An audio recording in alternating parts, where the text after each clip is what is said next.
to take action. And Right. it's like so many people are all words. He's like, you look at social media and they're like, oh, I'm on the path to greatness. He's like, but are you really?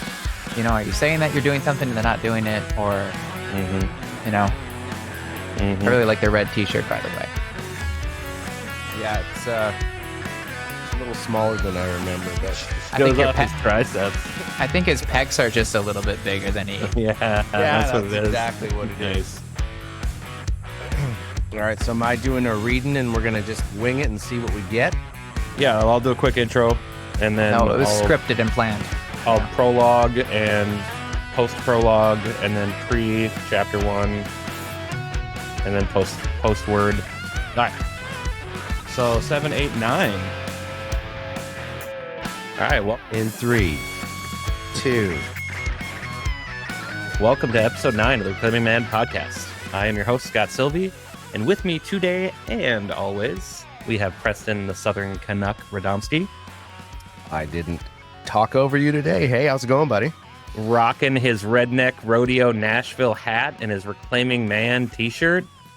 It's actually the Orange County hat. We don't have hats yet, but Yet. yet. Tried to plug you. Tried to plug you, Nashville. Nashville's where it's at, baby. And of course, the handsome and largely beard-free still Michael, the Mastermind Beckwith. Who wishes he had a red Reclaiming Man t-shirt. So I'm going to have to get one of those coming. Heck yeah, you should, buddy. I will Merch say, store. sorry, I didn't mean to block No. the plug of the merch store that we should probably launch. I Yes. will say, I did have the great beard trimming incident of 2023 this week. Uh-oh. Yeah. Well, from here, your beard still looks phenomenal, so it couldn't have been that bad. It was, coming in hot. yeah, it was big. I mean, it wasn't Radomski Rodeo over there. I could only lose the small bag of Doritos, not the full family size in my beard. Yeah. Yeah. Not that I would eat Doritos, but No, me neither. I would Yeah. never eat a whole bag of Cool Ranch boy, Doritos in one ever. sitting. I think I've told you this, but my wife has been doing this anti-inflammatory diet Yep. for several months now. And very similar to what I was doing on 75 Hard, but more disciplined. So I started doing it with her, and it's amazing. Yeah. Just the change. So it's not that I went back and was post 75 Hard and was just sucking down candy left and right and eating, Doritos all the time, but just the difference in how I feel and my energy in the few days since I've gotten completely away from sugar and processed food again. The hard part is one of my wife's new favorite sayings is you can't dabble with discipline. Oh, You're either disciplined or you're not. wow. I mean, we should have her on the show. The problem is You can't she dabble would be with the this. star of the show, and then like everyone on our Reclaiming Man Facebook group would be clamoring for her to replace me.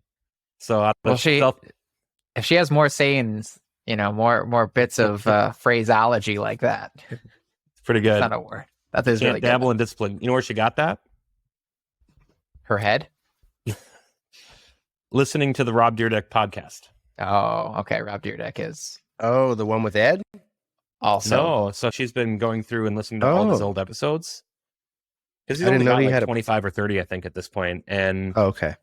she was saying that the first 8 or 10 or whatever were very business focused and wants me to listen. But then after that, he gets more into just the personal development and discipline angle. Yeah. Hmm. All right, guys. Okay. So I was going to say, that guy's way more fascinating than I ever gave him Mhm. credit for until hearing. I mean, I always loved him as a skateboarder and as a TV personality, but hearing him on Mhm. Ed Milet, he just blew my fucking mind. me too. Like, Yeah. I mean, Yeah. I would say from a television standpoint, I probably watched more ridiculousness than anything because I don't watch a lot of TV. Right. But my wife and I have definitely appreciated that show over the years. Mm-hmm. And So I also just had a lot of respect for him, and obviously it's a wildly successful, very, very long running show. But my perception of him, orders of magnitude improvement between the hour before I listened to that or watched that video and the hour after, for sure. Yep. So I thought I would try something new on this episode. So every single morning since January 1st, my good buddy, Mr. Southern Canuck himself, has been sending a polo to Michael and I with a reading from a book by a guy named John Maxwell. And this book has one page for every day of the year, and it's on a wide variety of subjects, but all around just becoming better at being a human, I would say. Mm-hmm. So every day we start out with this reading, and usually we get it pretty early in the morning from Preston. So one of the first things I get to do in the morning is listen to this, and it sets the tone right away for my day. In many ways, it sets the tone for the things we talk about that day. It becomes a bit of a seed where it plants these ideas in our minds, and then we'll, throughout our day, as polo permits, as our schedule permits, we'll drop polos to each other. And we don't always talk about that particular reading, but I think in a lot of cases we end up not only touching on it, but then it might carry the entire conversation for the day. So I thought on today's episode, instead of you reading Wednesday, April 12th episode tomorrow in your FedEx vest, Mm-hmm. you could read Wednesday, April 12th, which is when we're recording episode 9. And you could read it live on air, and we could just have a conversation live about that particular reading instead of having to spread it out through polos throughout the day. Cool. I'm down. Yeah. So the book that I have, And one little piece I need to add here that our attorneys probably would tell us to do. Mr. Maxwell, if our thousands of listeners, can we be that optimistic? yes, For thousands of evergreen listeners come to this episode, we are promoting your book. Buy this man's book. We're not going to send an affiliate link to Amazon. Go buy this man's book. Read it. It's amazing. Please don't. Probably any of his over 70. Yes. He's yes. written Yes. Please don't. That's sell what I was gonna library say. books. Yeah. this book is a collection from many of his books. It's called the Maxwell Daily Reader. My wife got it for me for Christmas, and every page is from what did you say, Michael? He's got like 80 or 90 books. I don't know. Oh, I know it's for sure over 70. Yeah. So He's got a lot. Could be 80, could be 90. Yeah. So go buy this book. You will not be disappointed. Alrighty. Wednesday, April 12th. Although even though this is focus on the potential leader's needs. People often associate great achievement with a number of things: luck, timing, circumstance, or natural talent. The secret to a person's success often appears to be an elusive quality. The University of Chicago did a 5-year study of leading artists, athletes, and scholars to determine what made them successful. Conducted by Dr. Benjamin Bloom, the research was based on anonymous interviews with the top 20 performers in various fields. Included were a variety of professionals such as concert pianists, Olympic swimmers, tennis players, sculptors, mathematicians, and neurologists. Bloom and his team of researchers probed for clues as to how these high achievers developed. For a more complete picture, they also interviewed their families and teachers. The report stated conclusively that drive, determination, and desire, not great natural talent, led to the extraordinary success of these individuals. Great leaders know the desires of the people they lead. As much as the potential leaders respect the knowledge and the ability of their leaders, these are secondary matters to them. They don't care how much their leaders know until they know how much their leaders care about their needs, their dreams, their desires. Once a leader is genuinely interested in the well-being of those around him, the determination and drive of the people in that group are activated in a remarkable way. The starting point of all achievement is drive, determination, and desire. Take a genuine interest in the needs, dreams, and desires of the potential leaders around you. I mean, it's like Drive, determination, desire. Those are some great topics to talk about. yeah, where's my freaking highlighter? And to roll that back into a lot of the things that we've talked about, it's not talent. Right. So that limiting belief that says you're not smart enough, you're never going to be as successful as you want, you won't be able to do X, Y, and Z. It's just drive, determination, and desire. Showing up every day. It's putting in the effort. It's wanting it. It's transitioning the why you're doing it from your head to your heart so that when you come across obstacles, you'll push through, you'll dig deep because you've got the why in the heart. It's not a limiting belief. Yeah, another D that I feel like is related to both drive and another D.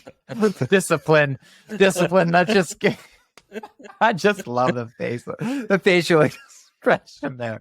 Yeah, another D for the list. Drive, determination, desire, discipline. Oh, yes, I think that everything that you just said, Scott, it's reinforced in this specific. I feel like in many of his daily inspirations, he has this content. It's mostly focused around leadership and how do you develop qualities as a leader, because to your point, Scott, it's not like you have this specific amount of leadership skill or talent, ability at birth. It's something that is developed over time and can be grown. And for me, the last component there, desire. If you don't have a desire to make progress in any area of your life, you simply won't. And if you desire to, I guess, if you align your desires with what society promotes, which is largely driven by marketing dollars, consumerism, materialism, control.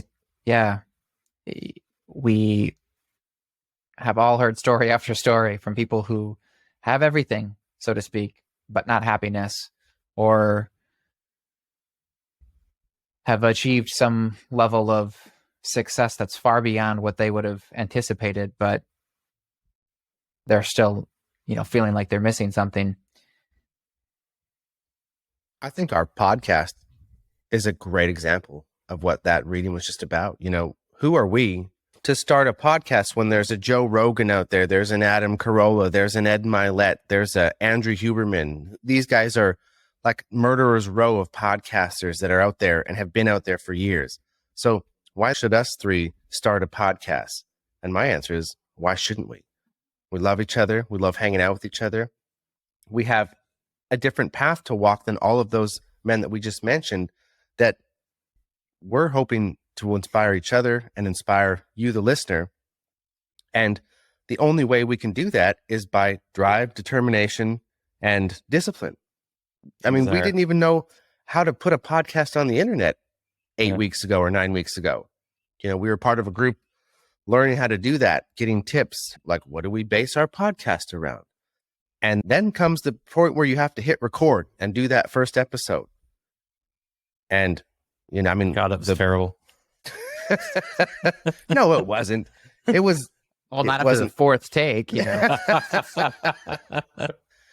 And, now we're on episode 9 and we have a 10-year plan that, to some people listening, if you're here at ground zero and you're actually listening to episode, is this 8 or 9? 9. 9. Okay, yeah. 9. If you're listening to episode 9 in real time and you're not going back and you hear us say, we got a 10-year plan, and you're thinking, a 10-year plan? Like, what do these guys think? And, well, why wouldn't we have a 10-year plan? It's just the drive, determination, and discipline. That's what we're going to do. And we're going to grow with each other. And we're going to have Joe Rogan on one day, or whoever. I think we'll be on Rogan first. Yeah, that's probably correct. Right. So, and this kind of gets to how our conversations go throughout the day, where there'll be specific points. We can read even a simple one sentence, and each of us is going to interpret that or take it in different ways, right? Certain aspects of that, or it'll speak to us and our personal experiences differently.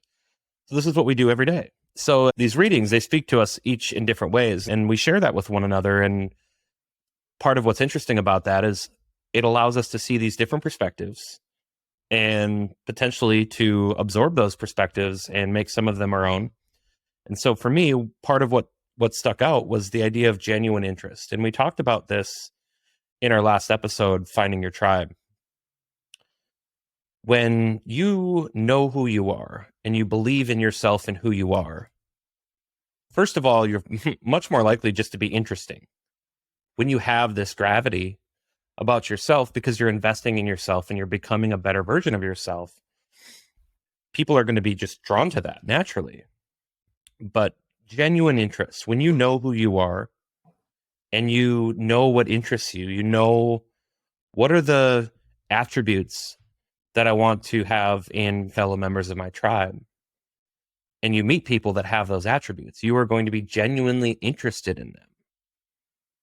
And as a result, most people's favorite subject is themselves. So if you're genuinely interested in them and you open conversation and carry a conversation by saying very few words, but just directing what they're going to talk about through your questions, that's going to create that good first impression. That person's going to walk away saying, man, I really liked that Preston. Mhm. He had a lot of great things to say. And in your mind, you're like, I said like 9 words in 2 hours. But Right. funny story. First time I ever talked to my wife on the phone, I'd called her and she wasn't home, left a message. So she called me back and we talked for like 90 minutes. And my wife said she said almost no words. I don't remember the detail. I just remember I was nervous AF when she called me back. And yeah, I guess anyway. So genuine interest. And I think that goes back to just that self-awareness of, if you have that awareness of yourself, that confidence in yourself, and you're engaging in any activity with people, you're not just floating. You're not just, I'm here because I had to be, my wife invited me to this trip to the zoo and I'm here with this dude, Preston, right? You're not just floating through those engagements, but you're present and engaged. And I think when you show that genuine interest in what other people are doing and their success, and you're holding them accountable, but you're doing it from a position of love and respect and interest in their success, those are the types of things that will just naturally and organically find or filter out all the people that you might interact with to the handful of people that you want to be in a tribe with. Yes. A lot of the topics that we cover in this podcast are extensions of the conversations the three of us are having on a regular basis. And this is a good example of what I pulled out of that quote was things that were topically relevant to the last episode we recorded, which was on Finding a Tribe. Yeah, arguably, if anybody in your life you can look at and say they have drive, determination, and desire, those are going to be a great candidate for somebody who you want to start having conversations with more regularly, because they will, to your point, Scott, they'll most likely show a genuine interest in you if you're showing a genuine interest in them and learning from them and gaining wisdom from them. And it's not to stroke their ego. It's simply that they have these qualities that are the gravity that Scott was talking about in the last episode. And it should lead, ideally, to them asking you questions that maybe you hadn't been asking yourself. But by answering those questions, you're able to have some sort of, it's not necessarily a breakthrough, but it's just a step forward in, whatever area of your life you're trying to make some progress in. And those are, I think, good attributes to have as a leader, certainly. But when you look at the tribe and who you have in your tribe, each person should be a leader in some capacity. If not only just leading themselves, they should have some of these qualities that you respect in a leader, because you feel like you can take feedback and direction from them. And again, referencing our previous episode, when they give you some feedback that you might historically perceive as critical or judgmental, you're no longer doing it that way, because you know that they have a genuine interest in you and your best interests in mind when they're giving you that feedback. And it's not to bring you down. It's to help you be honest with yourself and help you be honest with how you can move forward. How, kind of referencing that study, how does that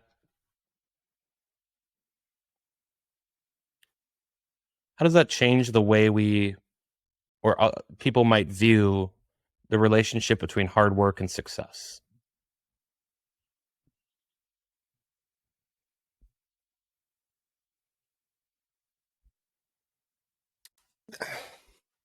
I'm not totally sure if I'm going to answer your question or not, but the way I think of that concept, utilizing drive, determination, and desire, I'm going to just bring it back to music. There's this guitar player, and his name's Yngwie Malmsteen. If you've never heard of him, he's this Swedish guy that basically threw Paganini classical style violin onto guitar and made it go as fast as you could possibly go, and just blew people's minds in the 80s. And it was a lot of hard work, determination, but there's a lot of people that just, no matter how much hard work or determination and desire they have, will never be able to make their fingers move that fast in the way that guy makes music. But there are people that can play 3 chords and write a song like Social Distortion.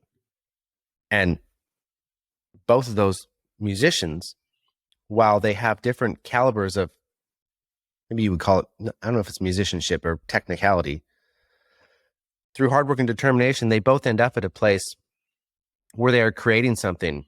And not everyone could do what either one does, but anyone could do, I guess, one or the other. Those, to me, are two kind of extreme talent versus, well, they're both extremely talented. Is that making sense at all, what I'm trying to get at? Yeah. I mean, I certainly, having the raw horsepower under the hood, whether that's horsepower in a vehicle, brain power, I think it's being aware of what you're realistically capable of, as far as, don't try and be a brain surgeon if you don't quite have the brains or the concept to be a brain surgeon, but that doesn't mean you can't be. But I think part of what Maxwell was quoting there, that study, is that drive, determination, and desire, not talent, are much stronger indicators of success. Yes. I think he was just, the way I took it in that, though, is they were using highly successful folks in that study. But that doesn't mean those people were supremely talented. It just meant that they were more determined, had more desire, more drive, right? That's true. Yeah. I mean, I think to your point, if you take 2 people that have the same level of drive, determination, and desire to be a professional basketball player, right, and one guy is 6'8" and wildly athletic, and the other guy is 4'4". Like, I know I'm using extremes here, but certainly there are natural gifts and abilities that people have that will lend themselves towards perhaps more success in certain areas. Yeah. But taking those outliers out of the equation, it's not necessarily it's certainly not the tallest guy in the world that's great at basketball. And it's not necessarily the most athletic, right? So if you think of, in every NBA draft, there are guys that haven't put it together yet, but are unbelievably athletic. And if they do put it together, they're going to be like Giannis and be an absolute beast, MVP caliber player every year. Yeah. But for every Giannis, there's 40 guys who have freakish level athleticism that don't put it together. And I think that's what this study is saying, is that drive, determination, and desire are stronger indicators of success. And of course, if you compare that, I'm trying to think of what book this was in, actually, where they talk about how it might have been Mindset by Carol Dweck, if I'm remembering it correctly, where if you can understand, this again goes back to, if you have the self-awareness to know where are your natural gifts and abilities and your natural interests, what are you just genuinely more interested in? If you know what those are, and then you pair that with the drive, determination, and desire, you will succeed. Right. And to me, I think that's the interesting part about this is if you pair that self-awareness with the discipline to have that drive, determination, and desire, and to do it every day, your likelihood of success, well, I think we would argue that your success, provided you're measuring success via fulfillment, is guaranteed. Whether or not you get the outcome that you're striving for is immaterial at that point. Yeah, correct. I agree with that. Mastermind, anything you want to add? I agree with pretty much everything that you were saying there when it comes to the growth mindset piece, especially when I've heard stories about people who have, it goes back to Lewis Howe. We were talking about it, I think, pre-recording here, but he was an Olympic handball player, I believe, is what his aspirations were. And he wanted to win a medal, but he never did. He went around the world playing handball, and he trained harder than anybody. But he said it wasn't necessarily that he achieved his dream of winning a gold medal, but it was, and this might be a little bit of a misquote from him, but the concept is certainly there. And I know it certainly lines with what he was saying, but he still lived his dream by pursuing that goal. Correct. And so I think that's exactly what you're just outlining there, where the goal can change along the way when you are growing, when you're experiencing, as a result of that drive, determination, and desire, you're experiencing growth in different areas of your life than you maybe would have anticipated. But because you've gone through and overcome whatever resistance it is, whether it's an injury in the case of sports, or it's a setback in your career or a relationship, or many different examples I could give, by pushing through it and continuing to move forward as a result of that drive and determination, desire, you're gaining the reward. Like you said, you're gaining that fulfillment in a way that set yourself up for success in a different way than, I would say, the traditional definition of success that's been taught to us at a younger age. Sure. Yeah. I agree with what you're saying. I think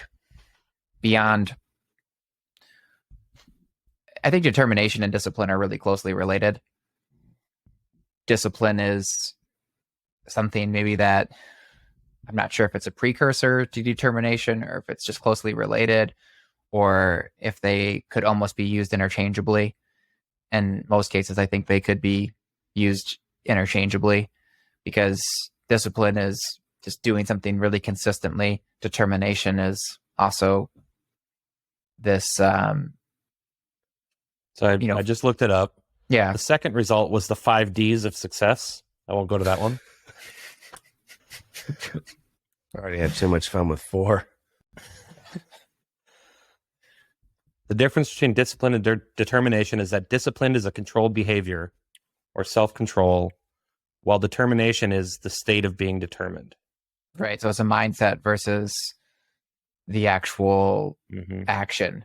And that's actually really good to bring up. So I'm glad that you looked that up, because we're talking about the growth mindset, but having the growth mindset is only effective if you have discipline, if you take action, if you do, we've talked about massive imperfect action. And I think it all ties together really, really well. All right. So I'm sure we could continue to dive deeper into this quote, but I also feel like maybe this is just a good stopping point to just kind of highlight how we leverage, whether it's that book, read that book. It's a great one. We haven't missed a day, and it's now, well, we just cheated and read April 12th, but we're over 100 days now into the year, and we're at about 100. 31, 31, 62, 28, 90, 101, 102nd reading. And almost, I wouldn't say every day we get into it, but I've listened to everyone for 102 days, and many days we talk about these types of things at length. And I think this just really ties into where, I know we talk about Marco Polo. We're not sponsored by Marco Polo. Maybe we should be. But how great of a tool that is for us to stay connected, in not only the fact that Michael lives way up there. But just also in our busy lives, it can be hard to find the time to do this on a regular basis. Mm-hmm. So it's just a great way to kick off our day, to these types of higher level thinking, trying to get out of our normal day-to-day life and think about things at more of a macro level. It's interesting to all of us, and we're able to use this every single day it's become a non-negotiable for us to jumpstart these conversations, to get our brains thinking about things outside of our immediate circle of whatever it is that we're doing that day. And I just really like it. I really appreciate, Preston, you choosing to do this. At first I was like, this is going to be lame. I mean, I probably didn't say that, but I don't know that I was like fist pumping high five. And it really has turned into something that I look forward to every single day. So thank you for continuing to do it. And I'm certainly looking forward to additional awesome conversation about it. It's interesting how something as simple as, 2-minute quote, however long that was, a minute or 2 minutes, that can spur a conversation that leads you to think about your life in a different way. So I really like them. So keep it up, Preston. Yeah, I will. And I enjoy them just as much. So, and I'm going to encourage somebody listening, come find our Facebook group, Reclaiming Man Facebook group. Yes. And start a discussion about something interesting to you. A lot of times, putting yourself out there, we talk about it a lot. Hitting that record button for the first time was fucking hard. So if you're somebody who doesn't typically engage in those types of discussions, but you listen to this one, you listen to that quote from Mr. Maxwell and thought, this is something I would want to talk about, come share your thoughts on it. heck Let yeah. us know what really jived with you. And let's, as I said, part of what the beauty of this is seeing other people's perspectives and seeing what nuggets or pearls of wisdom they gleaned from the same information that you heard. So come find us. I mean, we're Reclaiming Man everywhere. So, well, not everywhere. Like we're not on Grindr. We're Reclaiming Man.